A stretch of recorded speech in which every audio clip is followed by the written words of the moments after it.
Hello friends, welcome to all. Today we discuss about John Donne poem the sun rising.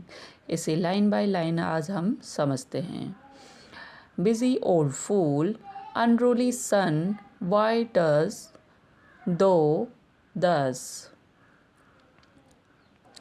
इसका scenario ऐसा है कि जो writer है और उसकी प्रेमिका है बेड पर लेटे हुए हैं और जो सूरज है उसकी जो किरणें हैं वे किरणें उसके रूम उसके बेड तक आ गई हैं। तो यहाँ पर जो राइटर है या स्पीकर है वो सूरज को लताड़ रहा होता है, ठीक है। और वो क्या कह रहा होता है?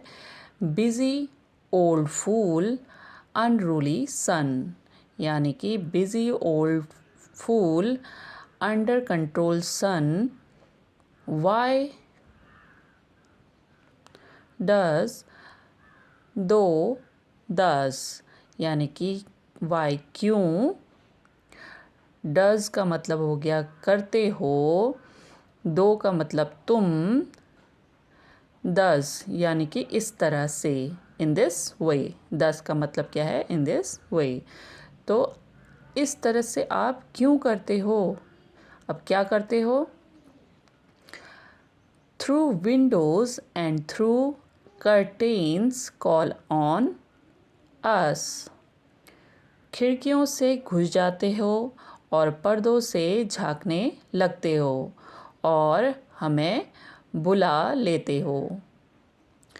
Must to thy motions lovers seasons run. तो यहाँ पर कहते हैं क्या तुम्हारे घूमने से लवर्स के सीजन्स बनने चाहिए या होने चाहिए? Saucy pedantic wretch go chide late school boys and sour prentices. तो यहाँ पर जो स्पीकर है डन है उन्हें गुस्सा आ जाता है और उन्हें वो गाली देने लगते हैं, ठीक है। और क्या कहते हैं सूरज को? सॉसी पेडेंटिक एंड रेथ, यानी कि सॉसी मतलब होता है बोल्ड, मतलब कि बिल्कुल कुछ नहीं छिपाने वाला, ठीक है।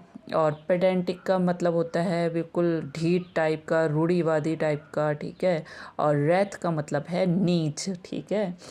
तो ये सब उनको मतलब सूरज को बोलते हैं।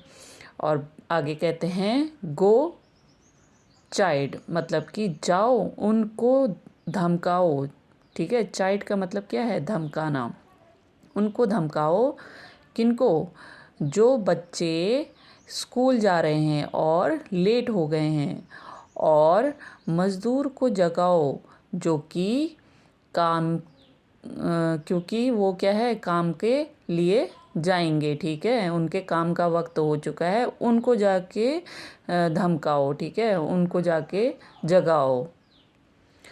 गो tell court huntsmen that the king will ride.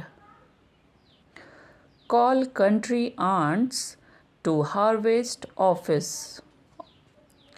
जाओ कोर्ट में, ठीक है। कोर्ट मतलब राजमहल में जाओ और हंट्समैन यानी कि जो शिकार करते हैं उनसे बोलो। और बोलो क्या? बोलो कि राजा सवारी लेकर शिकार पर जाएंगे, ठीक है। तो किसको जगाने की बात कर रहे हैं? हंट्समैन को, ठीक है। उसके बाद कंट्री आंट्स, ठीक है। तो कंट्री आंट्स का मतलब है किसान, ठीक है। तो किसानों को बोलो सिंचाई करे अपने खेतों में। यहाँ पर ऑफिसेस का मतलब है खेत, ठीक है। Love all alike no season knows nor clime nor hours days months which are the wrecks of time। तो यहाँ पर डन कहते हैं कि प्यार करने वालों के लिए कोई सीज़न या कोई क्लाइमेट नहीं होता, ठीक है। क्लाइम मतलब होता है क्लाइमेट, ठीक है, उसे शॉर्ट में लिखा है। तो तुम वहाँ जाओ जहाँ सभी को अपने काम पर समय से जाना है, यहाँ नहीं जहाँ हम लवर्स टाइम से परे हैं, जो अपने ही प्यार में खोए हुए हैं। ठीक है, हमें मत जगाओ, हमें अपनी प्रेमिका की बाहों में पड़े रहने दो, इस बेड पर लेटे रहने दो। अब ये एक स्टेंजा पूरा होता है, दूसरा स्टार्ट होता है, ठीक है। The beams so reverent and strong, why shouldest thou think? तुम्हारी किरणें, बीम्स मतलब हो गया किरणें, ठीक है, बहुत पूजनीय है और शक्तिशाली हैं। ऐसा तुम क्यों सोचती हो, ठीक है, सॉरी, ऐसा तुम क्यों सोचते हो? जो सन को बोल रहा होता है कि जो तुम्हारी किरणें हैं वो पूजनीय है और शक्तिशाली हैं, ऐसा तुम क्यों सोच रही हो, ठीक है। I could eclipse and cloud them with a wink. देखो क्या कह रहा है कि मैं ग्रहण लगा सकता हूँ और पलक झपकते ही बादल ला सकता हूँ, ठीक है, इतना बोल देते हैं डन साहब। But that I would not lose her site so long. लेकिन बहुत समय के लिए मैं अपनी आँखों से अपनी प्रेमिका को देखे बिना रह भी नहीं सकता हूँ, ठीक है, ऐसा भी बोल रहे हैं। आंखें बंद कर लेंगे तो अपनी प्रेमिका को कैसे देखेंगे? If her eyes have not blinded thine look and tomorrow late tell me. यदि वो यानी कि उनकी प्रेमिका आँखों को खोल दे तो उसकी आँखों की चमक के सामने तुम्हें धुंधला दिखने लगेगा, ठीक है।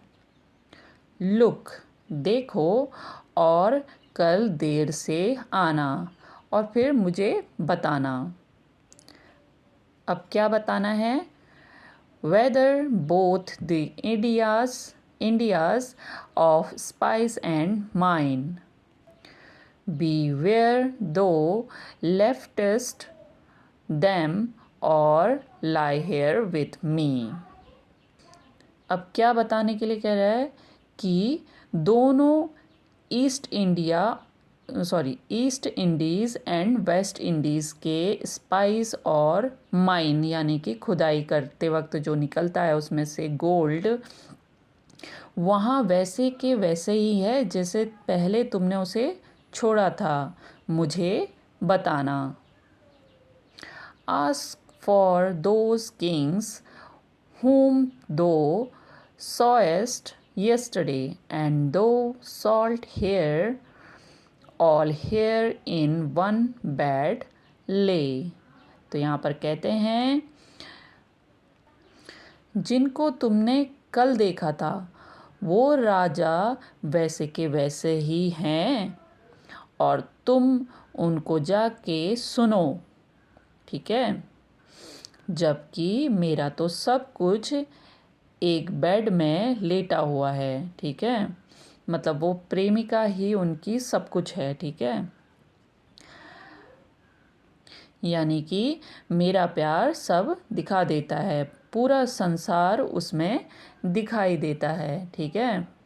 यानी कि वो बोलते हैं कि ईस्ट इंडिया के स्पाइस उसमें हैं, ठीक है, और वेस्ट इंडिया की जो माइंस है यानी कि गोल्ड है वो उसमें है, ठीक है, वो उसमें चमक है। तो सारा सारा का सारा दर्शन किस में हो जाता है? उसके प्रेमिका के अंदर, ठीक है। She's all states and all princes I nothing else is. वह अपने आप में एक पूरा स्टेट है, ठीक है, और उन सब का स्टेट का मैं एक अकेला प्रिंस हूँ और कुछ भी नहीं। तो प्रेमिका को उन्होंने सारे राज्यों को बनाया है, ठीक है, बताया है, और अपने आप को उस स्टेट का क्या है, राजा बताया है, राजकुमार। Princes do but play us compare to this. All honors mimic, all wealth alchemy. Prince जो राजकुमार हैं प्यार करते हैं, लेकिन हमारे प्यार से कंपेयर करते हैं, क्योंकि हमारे जैसा प्यार किसी के पास नहीं है, ठीक है, वे हमारे जैसा प्यार नहीं करते हैं। जो राजाओं का सम्मान है, ठीक है, राजाओं का सम्मान एक प्रकार से क्या है, नकल है, मिमिक है और दिखावा है, और उनकी धन दौलत, ठीक है, जो वेल्थ है वो एक प्रकार का छलावा है। एल्केमी मतलब क्या होता है, छलावा। Thou sun art half as happy as we, in that the words contracted thus. तो यहाँ पर डन कहते हैं, सन तुम तो आधे ही खुश हो, पर हम पूरा खुश हैं। तुम पूरे संसार में घूमते हो, तरह तरह से संसार को देखते हो, फिर भी हमसे ज़्यादा खुश नहीं हो। Thin age ask easy, and since the duties be. तुम्हारी उम्र अब आराम करने की है, और जब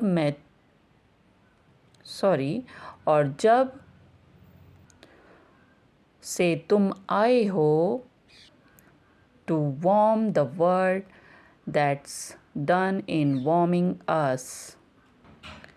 तुम्हारी ड्यूटीज़ संसार को गर्माहट देना है, that's done in warming us. यह हो जाएगा जब तुम हमें गर्माहट कर दो। Shine here to us, and thou art everywhere. This bed the center is, these walls the spare. हमारे ऊपर अपनी चमक को बिखेर दो, और तुम्हारी आर्ट यानी जो ड्यूटी है पूरे संसार को पहुंच जाएगी। इस बेड को तुम अपना सेंटर बना लो, और इन दीवारों में रहो, इसी को अपना प्लैनेट बना लो, क्योंकि मेरी प्रेमिका ही अपने आप में सब कुछ है, उसमें पूरा संसार समाया हुआ है।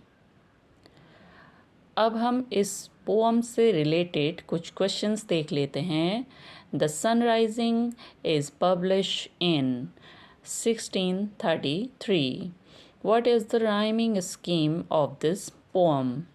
A B B A C D C D E E. How many stanzas in this poem? 3 stanzas of 10 lines each. What is the speaker's tone in stanza 1? Annoyed. The speaker says his bed is a center of the universe. Which literary device is used in why, thus, though, thus?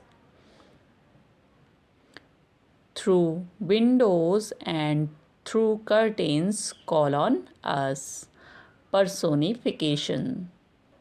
क्योंकि सूरज क्या कर रहा है, window से झांक रहा है, ठीक है, विंडो से आ रहा है और विंडो से झांक रहा है, ठीक है, ये क्या कर रहा है, एज अ पर्सन की तरह काम कर रहा है, ठीक है। इसीलिए से इसमें कौन सा लिटरेरी डिवाइस आ जाएगा, personification. What quality of Donne's style is evident in the sun rising? Metaphysical conceit. वैसे भी डन के सभी पोअम में मेटाफिज़िकल कंसीट रहता ही रहता है, ठीक है। तो ये इनकी क्या है, मेन क्वालिटी है। What does the speaker claim the sun is fortunate to sign on his bed. Spice and Mine refers to part of Asia and Caribbean islands. What does the speaker imply when he compares his beloved to the Indies, Spice and Mine? She is precious to him. क्योंकि वो अपनी प्रेमिका को सब कुछ मानता है, ठीक है, अपनी पूरी दुनिया मानता है। A poem written about two lovers at dawn is called an aubade. Aubade का मतलब होता है भोर का गीत, यानी कि उसकी कविता, भोर की कविता, सुबह की कविता, ठीक है। Okay, thank you guys.